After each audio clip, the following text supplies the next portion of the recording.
Hello everyone, welcome to channel. In today's video we are diving into the topic CRM setting, and by the end you will have all the insights. So grab a seat, hit the like button and let's get started. So first of all you have to visit the CRM part, and in the CRM part you will get the setting option. In setting option you will get the CRM setting, where you get all the settings option which you can set according to your requirements. So if you want to set the currency, the base currency, if you want to make any of the base currency, then you can visit the currency part and you can set the currency, the preference you want. We have another option to set the location.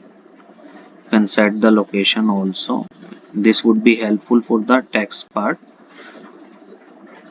The tax would be deducted if you have two type of tax, that is central GST and state GST. Then the location part is very useful for that.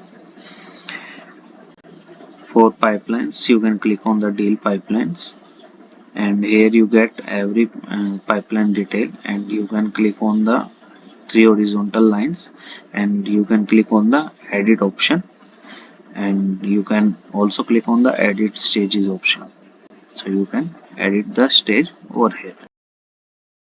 So thank you for watching. If you found this video helpful, don't forget to like, subscribe and hit the bell icon for more content. Drop your thoughts or question in the comment below, and I will see you in the next one.